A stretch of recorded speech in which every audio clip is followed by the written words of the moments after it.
안녕하세요. 박연미입니다. 환율이 심상치 않습니다. 심리적 저지선인 1250원 선 내준 뒤에 어제 하루만 14원 넘게 급등했습니다.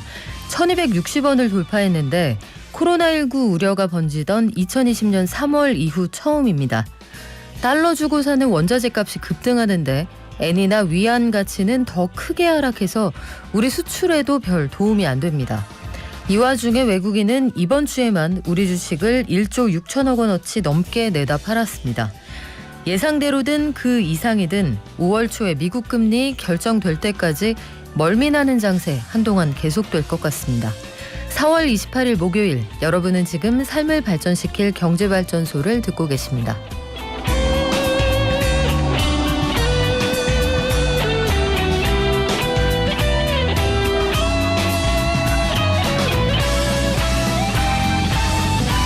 네, 오늘은 환율 소식부터 자세히 좀 알아보고요.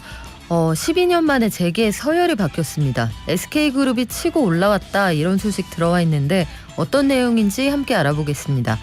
어제 결정이 됐죠. 오스템 임플란트 상장 유지된다고 하는데 주가 전망 어떨까요? 이거 만만치 않을 것 같습니다.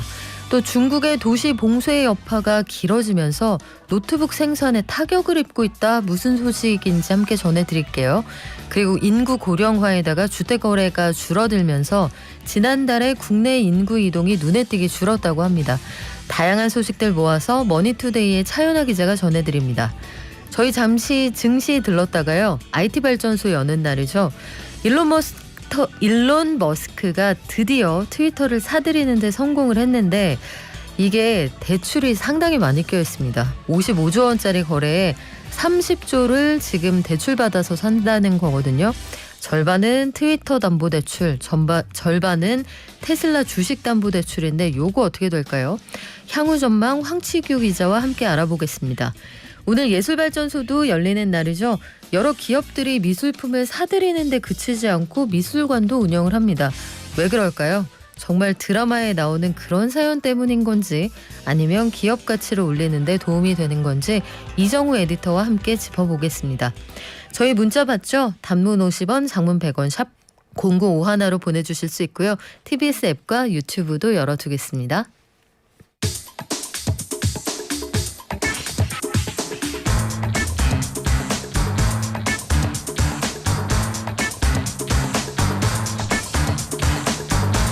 매일 아침 쏟아지는 경제뉴스 핵심만 뽑아서 알려드립니다. 오늘 머니투데이 차연아 기자 나오셨네요. 안녕하세요. 네, 안녕하세요. 차 기자님, 지금 환율부터 한번 알아볼까요?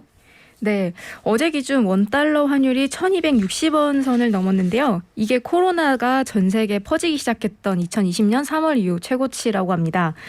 달러화는 미국 연방준비제도의 통화 긴축 행보와 우크라이나 전쟁 장기화, 중국의 코로나19 봉쇄 조치로 증시보다 안전자산인 달러로 자금이 몰리는 것으로 풀이됩니다. 우리나라는 전통적으로 수출 의존도가 높은 나라인데요. 통상 환율이 오르면 그만큼 수출품 가격이 더 저렴해져 수출 기업에는 많이 유리했었는데요. 하지만 최근에 수출 기업 대부분이 외국에 생산 기지를 만들어 놓은 덕분에 환율 영향도 크게 줄었습니다. 반면 국내로 들여오는 원자재 값이 올라가니 소비자 물가까지 덩달아 오르는 상황인 건데요. 여기에 환차손을 우려한 외국인이 투자를 줄이면서 증시 불안 상황도 이어질 것이란 전망이 나오고 있고요. 다음 달 미국 연방공개시장위원회에서 어떤 발언이 나올지가 시장에 중요하게 작용될 것으로 보입니다. 네, 어제 환율 상황이 심상치 않았는데 오늘도 개장 이후의 소식 저희가 서울 외환시장 어떻게 돌아가는지 좀 알아볼게요. 자, 어제 그 재계 순위를 발표를 했는데 5대 그룹 순위가 바뀌었군요. 네, 통상 5대 기업 집단이라고 하면 삼성과 현대차, SK, LG, 롯데 이렇게 5곳을 뽑는데요. 기업 순위도 2010년 이후 쭉 요 순서였습니다만 이 순위가 바뀐 겁니다. 공정거래위원회가 어제 발표한 공식 대상 기업 집단, 그러니까 대기업 집단 순위를 보면 1위는 삼성으로 자산 총액이 483조 9천억 원이었고요. 2위가 SK로 291조 원, 3조는 현대차로 257조 원을 기록했습니다. SK랑 현대차만 놓고 보면 이 기업 순위가 뒤바뀐 건 2004년 이후 처음이라고 하네요. 시장에선 이 반도체 매출 증가와 인텔 낸드 사업부 인수를 성장 요인으로 꼽고 있습니다. 뭐 이 밖에도 배터리랑 바이오과학 같은 신성장 사업에 집중 투자했던 것도 그룹의 몸집이 계속 커지고 있는 배경으로 꼽히고 있는데요. 이에 따라 올해 SK 실더스와 원스토어, 11번과 같은 SK 그룹 내 계열사들도 연이어 상장을 앞두고 있습니다. 일단 보안 계열사인 SK 실더스의 상장 예정일이 다음 달 19일이고요. SK 실더스의 희망 공모가는 3만 1,000원에서 3만 8,800원이었고 공모 시가총액은 최대 3조 5천억 원 가량으로 보고 있습니다. IT 기업들도 규모가 좀 커졌군요. 네, 카카오 기업 순위는 지난해 18위에서 15위로 3단계 올랐고 네이버 역시 27위에서 22위로 성장했습니다. 특히 가상자산거래소 업비트를 운영하는 두나무, 게임회사 크래프톤이 이번에 처음 대기업 집단으로 포함된 것도 눈길을 끄는 대목인데요. 두나무는 자산 총액이 10조 8천억 원으로 가상자산 기업 가운데 최초로 상호 출자 제한 기업 집단이 됐습니다. 최근에 가상화폐 열풍에 힘입어서 사업 이익이랑 현금성 자산이 크게 늘어난 결과로 볼 수 있습니다. 이게 대기업 집단으로 지정되면 공정거래법에 따른 공시 의무도 생기고 특수 관계인에 대한 부당한 이익 제공이 금지되는데요. 여기에 더해서 상호 출자 제한 집단은 상호 출자와 순환 출자, 채무 보증 등까지 금지되고 금융과 보험사의 의결권 행사도 제한됩니다. 이외에 쿠팡은 지난해처럼 총수 없는 기업 집단으로 지정됐는데요. 현재 김범석 쿠팡 의장이 미국 국적을 가진 사람이기 때문이고요. 이게 미국인을 동일인, 그러니까 기업 총수로 지정하는 건 사실 이제 외국인에게 형벌까지 부과할 수 있는 법적 책임을 묻는 것이어서 신중하게 검토해야 한다는 이유입니다. 다만 일각에서는 좀 제도 개선이 필요한 거 아니냐라는 지적이 나오고 있어서 이 부분도 검토 중이라고 합니다. 그래요. 한국에서 돈을 많이 버는데 검은 머리 외국인이라서 안 된다. 이거 좀 제도에 허점이 있다는 지적이 많거든요. 쿠팡의 기업 문화에 문제가 있다. 이런 지적들도 많아서 공정위가 어떤 대책을 내놓을지 계속 지켜보겠습니다. 우리 중국의 여러 도시가 코로나로 봉쇄되면서 노트북 생산에 차질이 있다. 왜 그렇습니까? 네, 중국에 위치한 주요 반도체 부품 공장이 코로나로 생산을 멈추면서 자재 공급까지 같이 지연된 건데요. 이 때문에 전 세계 주요 노트북 생산 기업인 LG와 삼성은 물론 애플까지 타격을 입은 겁니다. 이번에 봉쇄된 지역 중 하나가 세계적인 노트북 부품 생산 기지 중 한 곳인 중국 쿤산인데요. 그리고 중국 상하이가 한 달째 봉쇄되고 한국까지 막히면서 난징에 위치한 LG전자의 생산 공장 부품 공급까지 얼어졌습니다. LG전자는 현재 난징에서만 노트북 생산 라인을 운영하고 있어서 당장 대안을 찾기도 힘든 상황인데요. LG는 물론 삼성전자, 에이수스, 에이서 같은 주요 노트북 제조사들이 신제품 출시 계획을 미루거나 지금 현재 생산이 지연되고 있다는 사실을 좀 고객에게 안내 중이라고 합니다. 이 문제는 노트북뿐만 아니라 스마트폰 생산까지 차질을 빚을 수 있다는 건데요. 이미 지난달 최대 아이폰 위탁 업체인 폭스콘이 선전의 가동을 중단했고요. 일각에서는 올해 9월 출시 예정인 아이폰 14까지 출시가 연기될 수도 있다라는 그런 가능성도 나오고 있습니다. 삼성전자 역시 지금 중저가형 스마트폰에 쓰이는 패널용 부품 공급 문제를 겪고 있는데요. 이런 부품 공급난으로 모바일과 전자 업종 전반의 수익성에 좀 악영향을 끼칠 수 있다는 분석이 나옵니다. 그래요. 지금 노트북뿐만이 아니라 전반적으로 중국 경제 자체가 버벅대고 있다. 경제 전체의 버퍼링이 상당히 심하다 이런 얘기가 나오거든요. 곳곳에서 이제 봉쇄 풀어달라는 시위도 벌어지고 있고 중국에서 이례적인 상황이 계속 연출되는데 우리 경제에도 어떤 영향 미칠지 지켜봐야겠습니다. 상장 폐지 위기에 있었던 오스템 임플란트 오늘부터 다시 거래가 시작이 되는데 주가 전망이 좀 어둡더라고요. 네, 일단 어제 한국거래소가 오스템 임플란트에 대해서 상장 유지 결정을 내리면서 오늘 다시 거래가 재개됩니다. 오스템 임플란트의 주가는 거래가 정지되기 직전인 지난해 12월 30일 기준 14만 2,700원에서 시작될 예정입니다.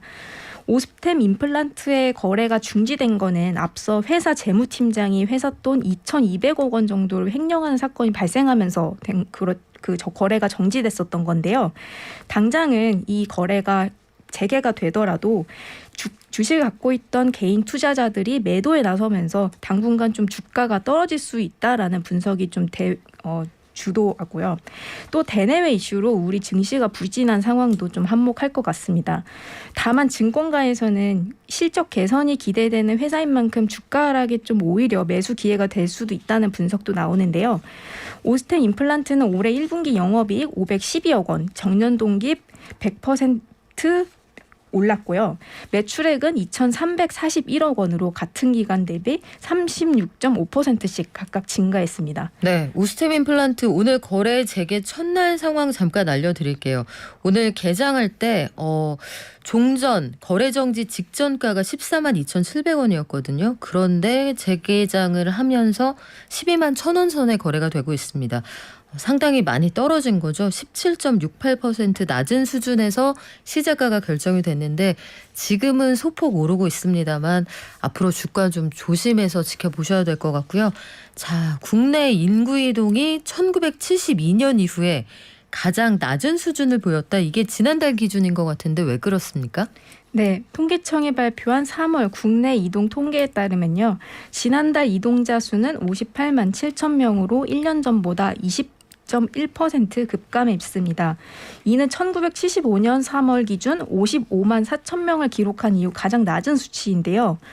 인구 100명당 이동자 수를 의미하는 인구 이동률은 13.4%로 이거 역시 1년 전보다 3.4%포인트 떨어졌습니다.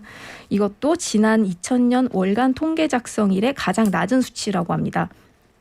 이 주된 원인은 인구 고령화와 주택 거래 감소라고 볼 수 있는데요. 통상 인구 이동은 20대에서 40대에서 많고 60대 이상에서는 좀 많이 적은 편입니다. 근데 국내의 인구 구조가 고령화되면서 이 이동률이 줄어들고 있다는 분석이 나옵니다. 그렇군요. 아무래도 연세들이 있으시면 기존에 거주하시던 지역을 벗어나기 좀 어려워지잖아요.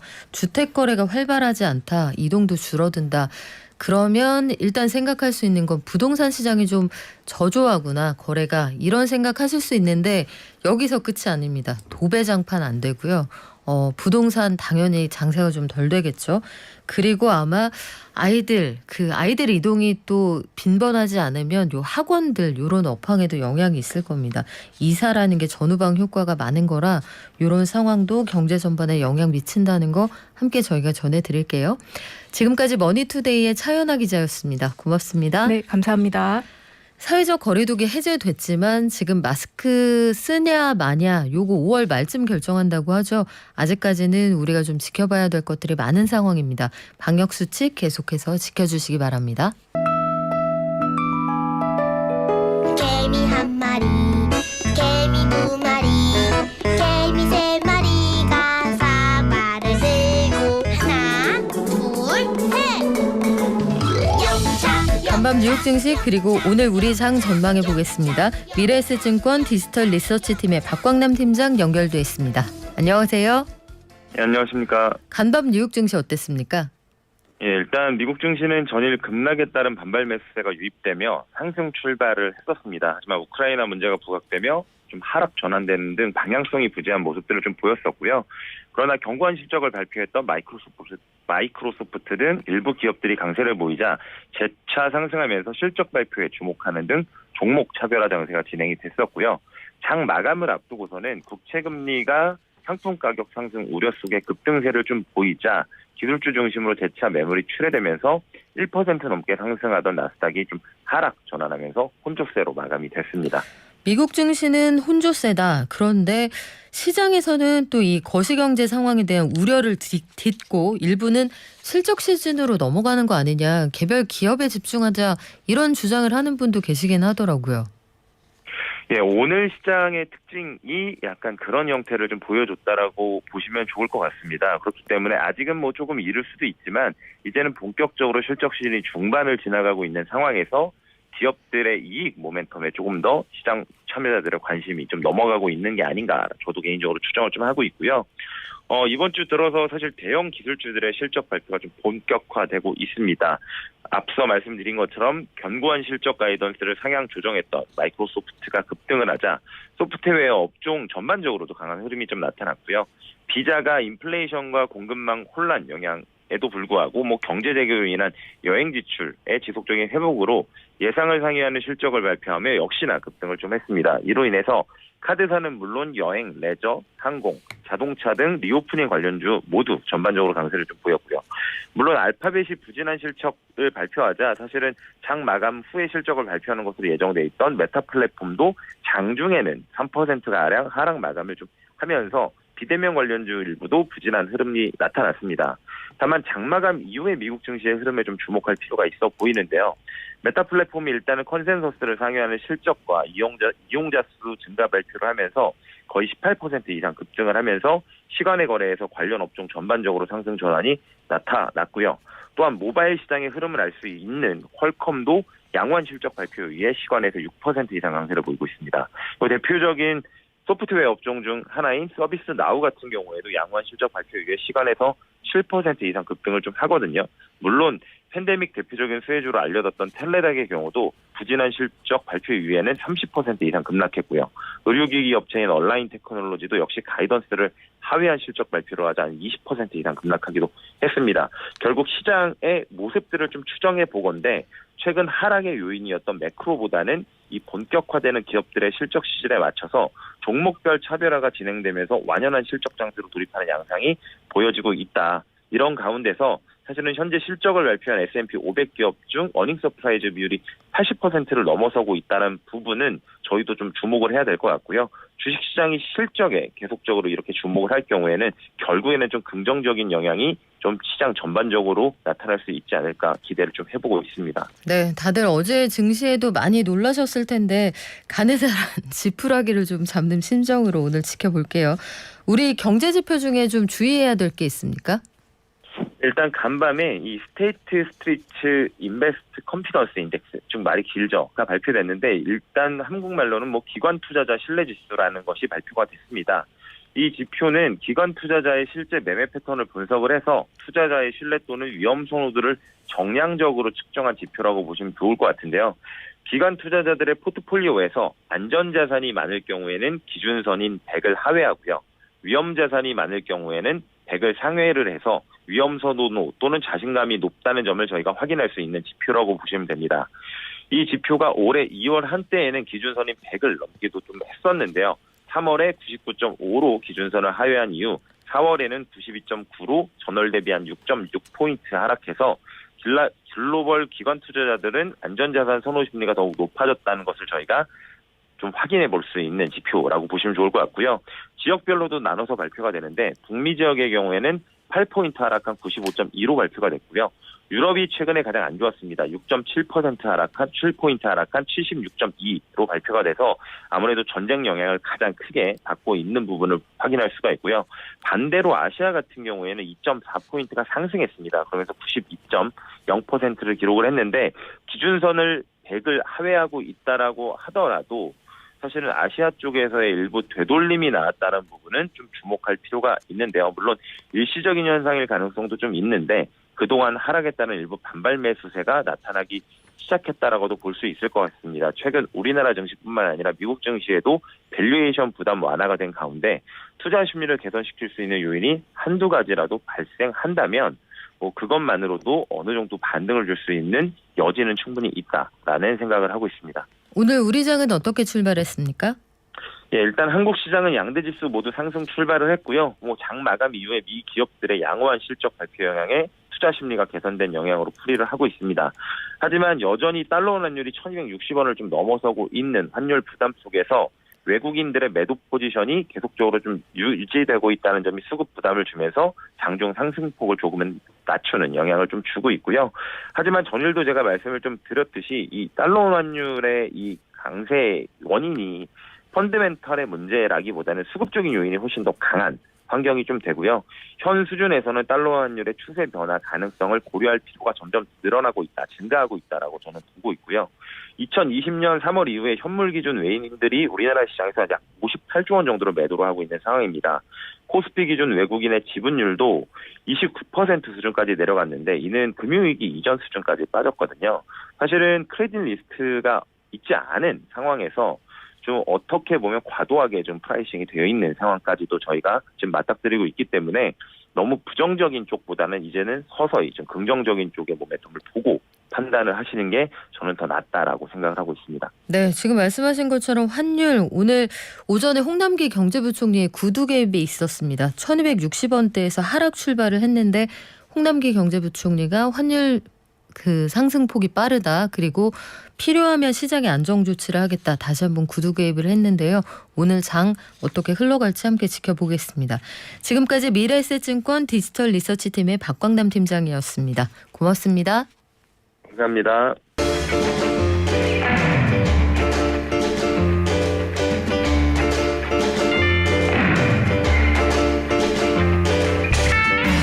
우리가 환율이 많이 올라가면 아마 뉴스에서나 신문에서 가끔 보실 거예요. 구두 개입, 당국의 개입으로 추정되는 물량 이런 말들이 있거든요.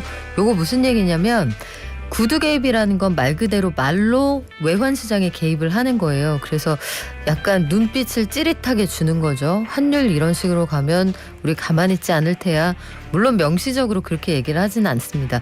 구두 개입이라는 게 보통 이렇게 회의석상에서 오늘은 홍남기 경제부총리가 공식적으로 회의하는 자리에서 모두 발언을 통해 얘기를 했는데 이거는 발언의 강도와 비중이 좀 센 거고요.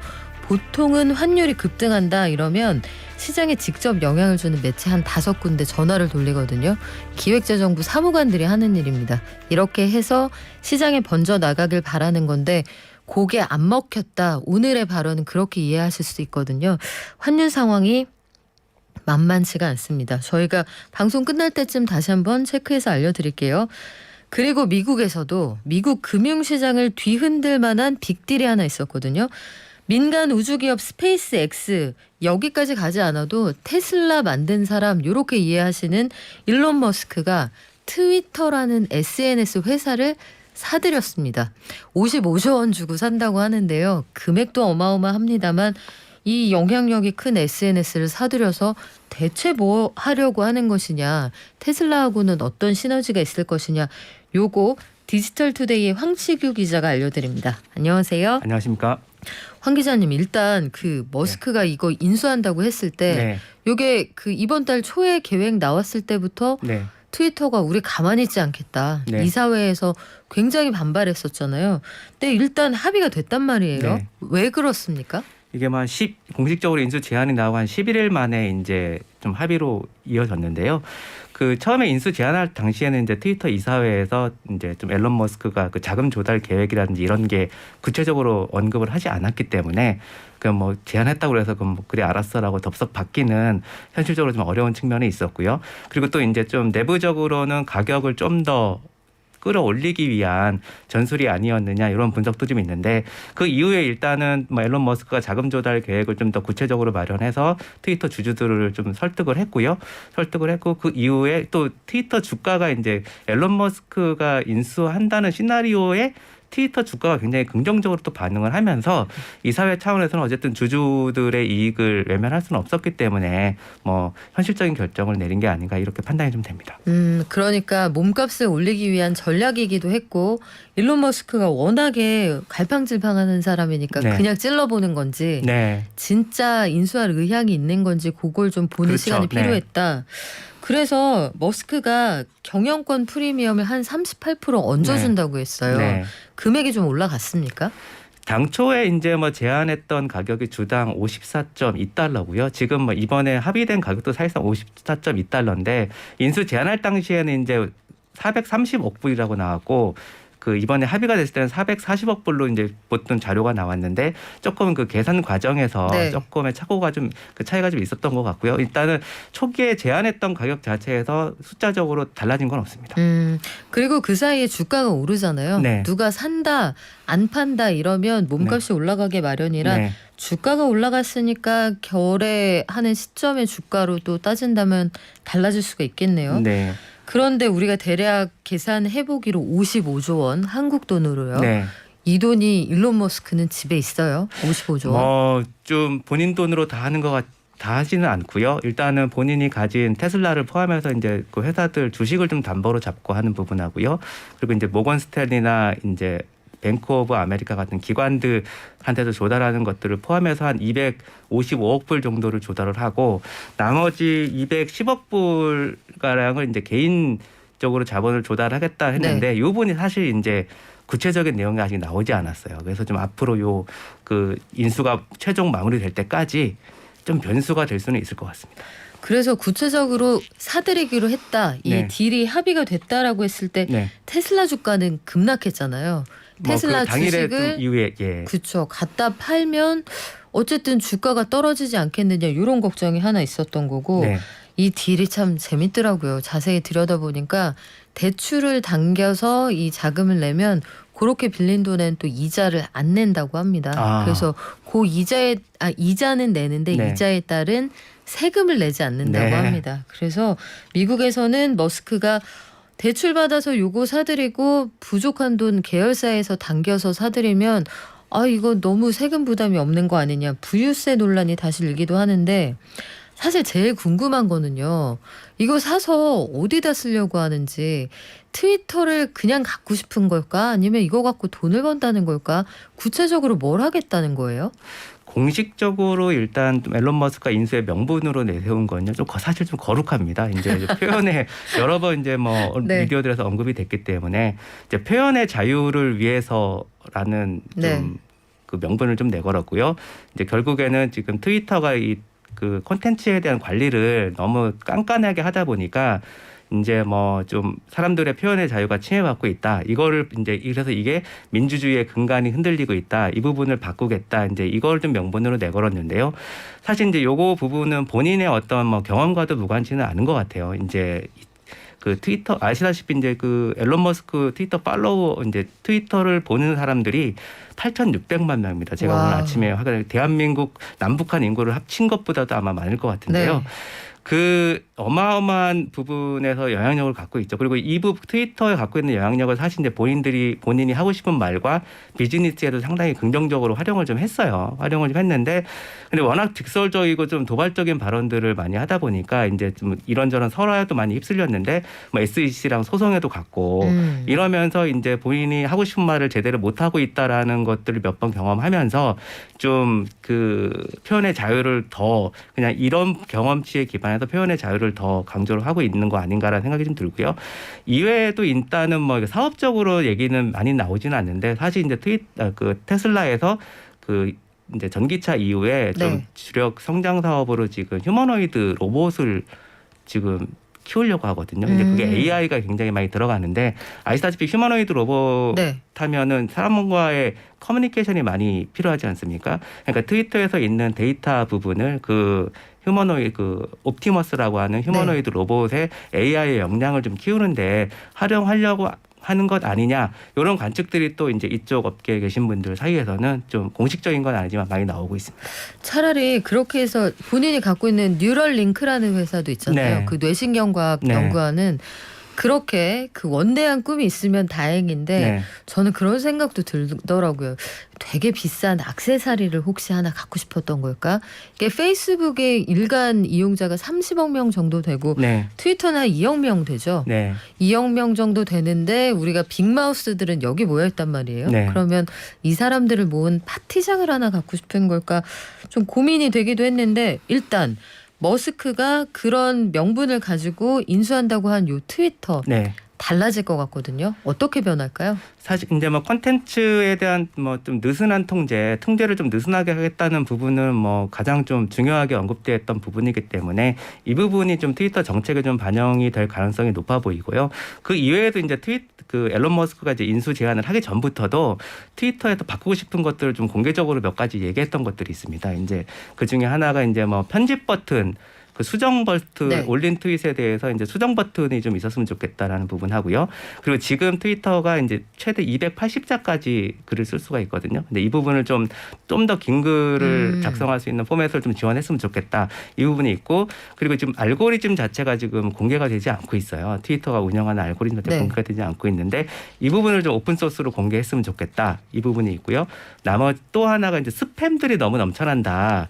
그러니까 사람이 아니라 이제 봇에 의해서 기계가 하는 트위터가 너무 많다 해서 이 부분을 좀 컨트롤해야 된다. 이제 이런 얘기들을 좀 했었고, 그 이외에 트위터가 광고로 먹고 사는 거는 문제가 있다. 또 이런 얘기들도 좀 했었는데, 앞으로 이제 트위터가 이제 앨런 머스크의 영향력 아래 들어가면서 이런 관점에서 변화들을 좀 지켜보시면 될 것 같습니다. 저는 그래서 표현의 자유를 지선의 가치로 두겠다. 머스크가 네. 이렇게 얘기를 했잖아요.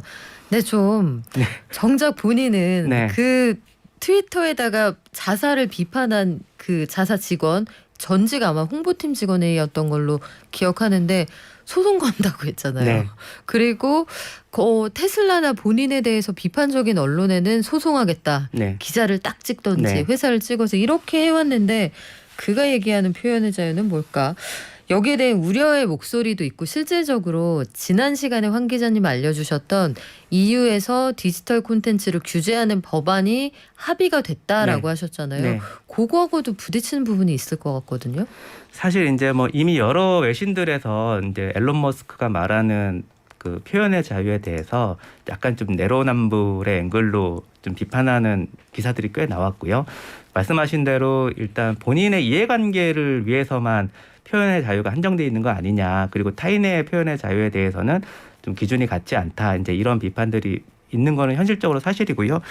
그리고 이런 가운데서 일단은 뭐 표현의 자유 부분이 어떻게 보면 이게 좀 되게 표현의 자유를 어떻게 보느냐에 따라서 사람마다 좀 생각이 다를 수 있는데, 앨런 머스크의 표현의 자유가 또 누군가의 소수자와 또 누군가에게는 가짜 뉴스로 비춰질 수도 있고요. 아니면 또 명예가 훼손되는 일로도 비춰질 수가 있는데, 이런 부분들에 대해서 앨런 머스크가 너무 진지한 고민이 부족하다. 표현의 자유에 대한 진지한 고민이 부족하다. 이런 비판들은 계속 나오고 있고요. 말씀하신 대로 유럽 의회에서 이제 며칠 전에 그 디지털 서비스법이라고 해서요. 그 컨텐츠 소셜 미디어 플랫폼들이 그 운영되는 컨텐츠에 대해서 책임과 관리를 더 무겁게 부과하는 네. 그 조치가 이제 의회를 통과를 했거든요. 이게 아마 2024년부터 시행이 되는데, 이게 이제 지금 앨런 머스크가 제일 하기 싫어하는 거잖아요. 그러다 보니까 앞으로 유럽 쪽에서 트위터를 만약에 이제 비상장 회사로 전환한다고 하더라도 그 앨런 머스크가 정책을 좀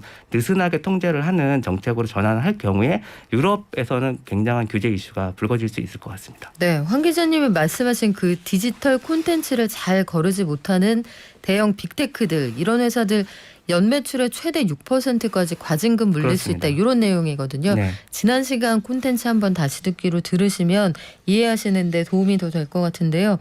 앞으로 그래서 트위터를 대장도 내가 할 거야. 이런 계획이에요? 아니면 누굴 데려다 앉힌다는 거예요? 뭐 지금 이제 그 이사회 의장이나 CEO를 어떻게 할지에 대한 얘기가 나온 건 없는데요. 이제 뭐 직접 관리를 할 수도 있고 누군가에게 이제 위임을 할 수도 있는데, 그 인수를 한다는 전자에서라 보면 그냥 그 독립적으로 놔둘 것 같지는 않습니다. 이게 본인이 뭐 자리를 맡든 안 맡든 간에 뭐 트위터에 상당한 영향력을 행사하지 않을까, 이렇게 보는 게 현실적일 것 같습니다. 그래요. 트위터가 사실 최근 10년 사이 실적을 좀 보면 10번 중에 8번은 흑자를 못 냈잖아요. 네. 그러면 트위터 앞으로 광고도 해야 되고 여러 가지 비즈니스가 많은데 또 본인 계획은 산 다음에 비상장사로 돌린다는 거 아닙니까? 네. 외부 규제는 좀 덜 받고 싶다. 이런 상황에서 한 개인이 세계에서 2등으로 영향력이 큰 SNS를 갖는다. 네. 이거 갑론을박이 심각할 것 같은데, 어쨌든 산다고 양 회사는 합의가 됐습니다만 미국에서 당국 승인도 필요하고 주주들도 설득을 해야 그렇습니다. 되잖아요. 이 과정은 어떻게 됩니까?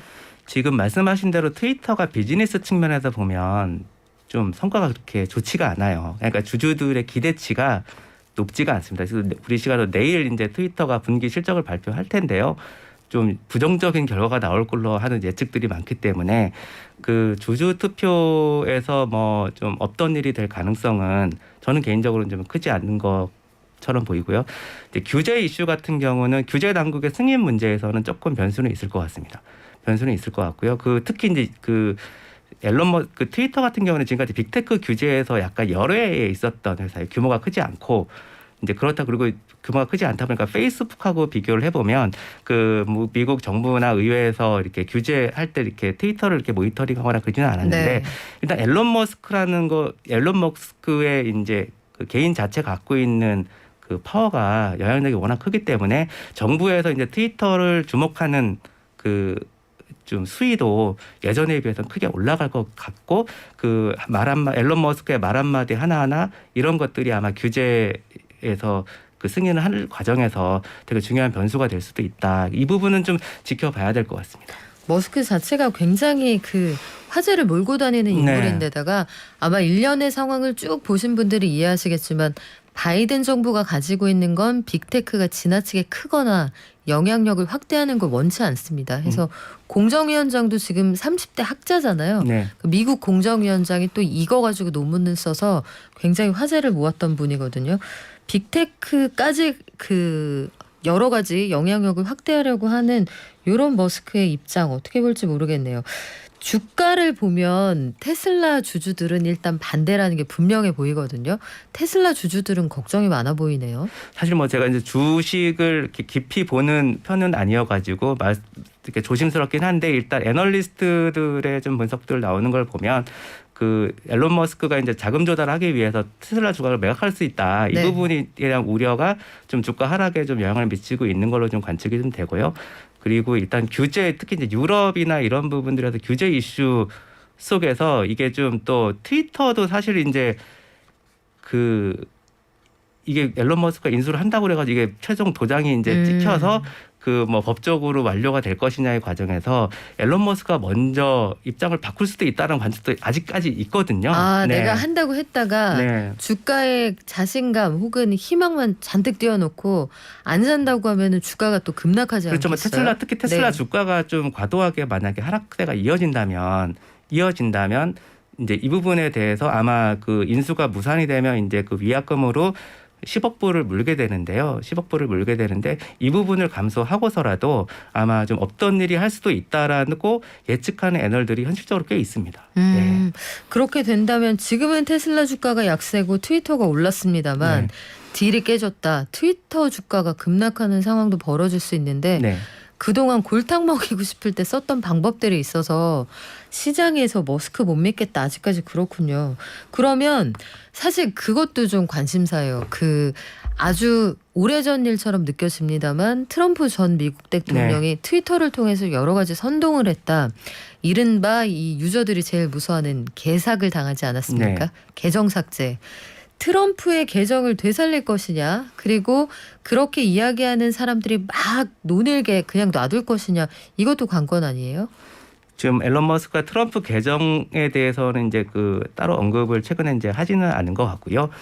그 대신에 이제 트럼프 전 대통령이 이제 얼마 전 폭스 뉴스에 나와서 뭐 돌아가지 않겠다 얘기하면서 냈고 이제 지금 본인이 일단 또 SNS 운영하는 게 있죠. 소셜 네트워크 SNS 스타트업을 설립을 했고요. 이렇게 트루스 소셜이라고 하는데 제가 아침에 좀 오면서 애플 앱스토어를 확인해 보니까 SNS 순위 1위더라고요. 트위터보다 네. 바로 위에 일단은 좀 다운로드 순위에 좀 올라가 있던데 지금 그 부분을 뭐 이렇게 좀 중심으로 계속 활동하겠다 이건 것 같은데 사실 제가 좀 이제 좀 신경이 쓰이는 게 앨런 머스크도 그렇지만 이제 트럼프 대통령도 약간 좀 예측에서 벗어나는 그쵸. 좀 그 행동들을 할 때가 꽤 있었기 때문에 그리고 작년에는 또 트위터 계정 돌려달라고 했었거든요. 그렇습니까? 네, 그렇게 했었기 때문에 상황에 따라서 이게 뭐 본인이 지금 말로 뭐 돌아갈 생각 없고 그냥 트루스 소셜 하겠다 이렇게 얘기를 한다고 해도 그 좀 앞으로 또 계속 그렇게 되겠느냐 부분을 100% 이렇게 좀 확신하기는 조금 개인적으로는 지켜봐야 되지 않을까 싶습니다. 머스크는 장사하는데 또 기발하잖아요. 그러면 여기에서 화제를 몰고 다니는 사람이 온다는 것만으로 트위터에 몸값을 올릴 수 있으니 네, 트럼프도 한 8천만 명 넘거든요. 그렇죠. 두 사람이 합치면은 뭐 어마어마한 팔로워가 되는 거죠. 둘 사이의 딜이 어떻게 될지 모릅니다. 그리고 또 그 와중에 재미있는 게 트럼프 대통령이 그 운영하고 있는 SNS가 저희가 어떤 회사랑 합병할 거예요 했던 회사 몸값이 많이 올랐다가 트위터를 머스크가 산다고 하니까 또 그 회사 주가가 급락했어요. 네. 이 머니 게임이 정말 장난 아니구나 이런 생각이 드는데 인수자금을 혹시 준비를 못할 수도 있다. 이런 가능성은 없어요? 개인 자금을 210억 불을 이제 개인 자본으로 조달을 하겠다고 한 부분인데요. 이제 이 부분에 대해서 좀 뭐 구체적인 내용이 없기 때문에 뭐 아예 이제 뭐 이걸 마련하지 못할 가능성을 배제할 수는 없는데 사실 이게 돈이 뭐 앨런 머스크 입장에서 뭐 돈이 본인 돈이 아니더라도 융통을 못할 것 같지는 않은데 네. 어떤 상황에 따라서 지금 트위터 인수에 대한 본인의 생각이 바뀔 여지는 저는 좀 있다고 보는 편이거든요. 네. 그래서 그 부분이 오히려 더 변수가 되지 않을까. 돈 자체보다는. 네. 야, 55조 원짜리 딜인데 그 돈이야 뭐 어디서 끌 수 있고 네. 트위터 산다는 그 마음이 변할까 그게 변수다. 플렉스인가요? 어떻게 될지 좀 지켜봐야겠습니다. 지금까지 디지털투데이의 황치규 기자와 함께했습니다. 고맙습니다. 감사합니다.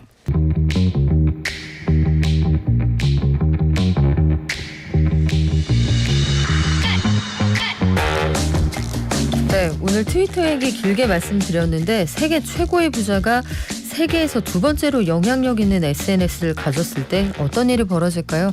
저도 긴장하고 지켜보고 있습니다. 트위터를 사겠다는 일론 머스크 재산이 대략 340조에서 345조 원 사이로 추정이 되거든요. 암호화폐는 또 얼마나 가지고 있는지 구체적으로 드러나지 않아서 요 딜이 전 세계 경제에도 아마 제법 영향을 미칠 겁니다.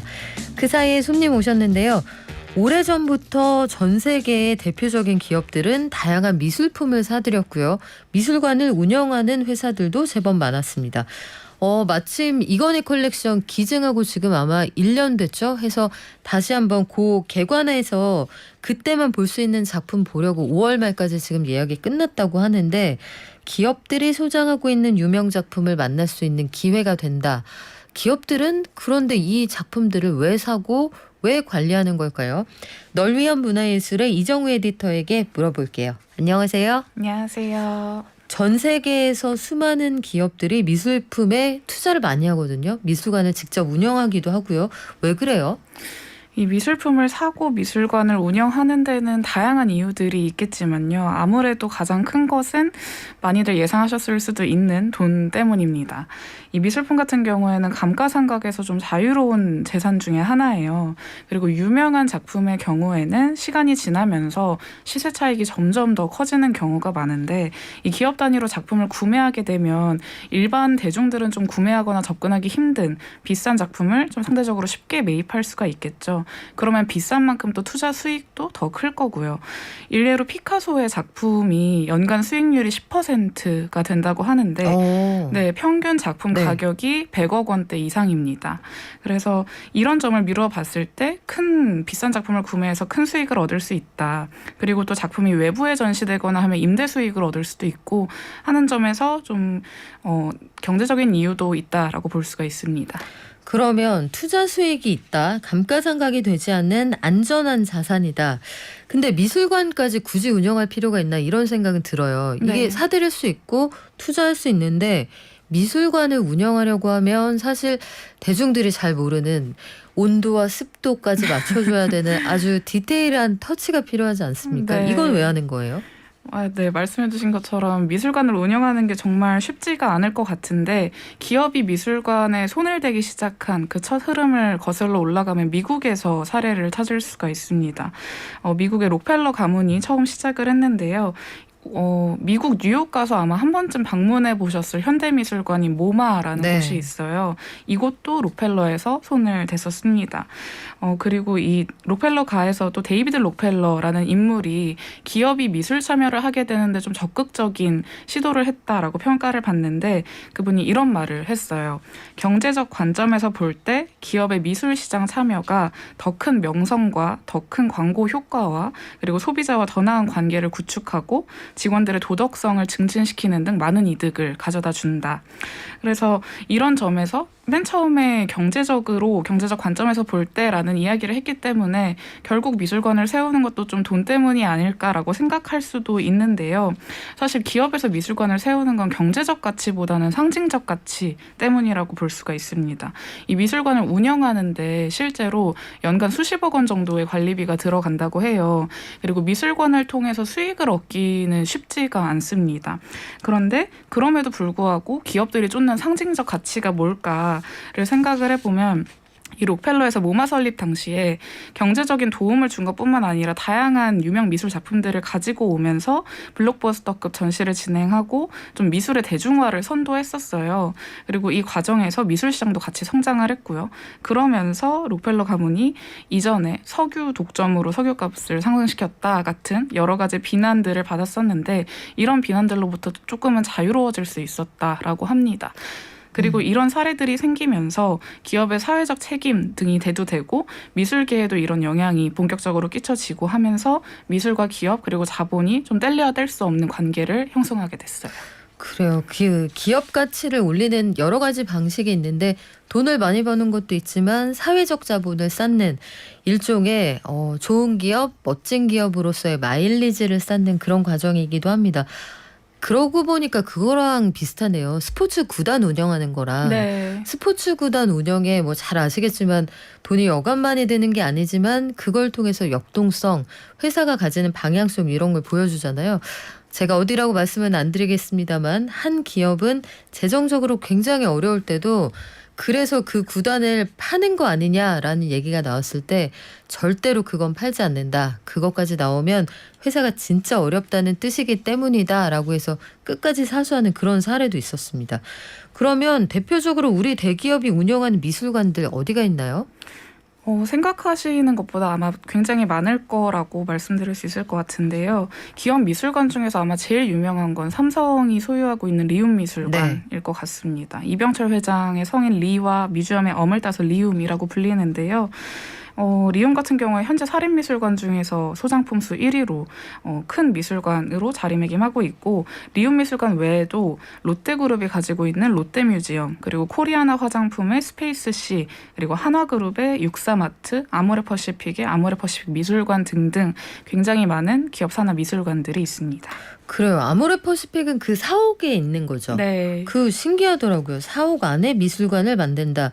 이것도 우리 회사가 이 정도로 네. 격조 있는 회사다 보여주고 싶은 거죠. 네, 그렇죠. 직원 복지도 있고요. 그래요. 그런데 이런 미술관이 소장하고 있는 유명한 작품 어떤 것들이 있습니까? 앞서 말씀해드렸던 리움 같은 경우에는 국내외 현대미술 작품과 고미술품 그리고 문화재들까지 다양하게 가지고 있는데요. 최근에 이제 재개관을 했을 당시에 정말 화제가 됐던 것 중에 하나가 전시장 입구에 자코메티의 작품을 어떤 보호장치도 없이 설치해뒀다라는 것이었습니다. 그런데 이 화제가 된 이유가 자코메티 작품 가치 때문이었어요.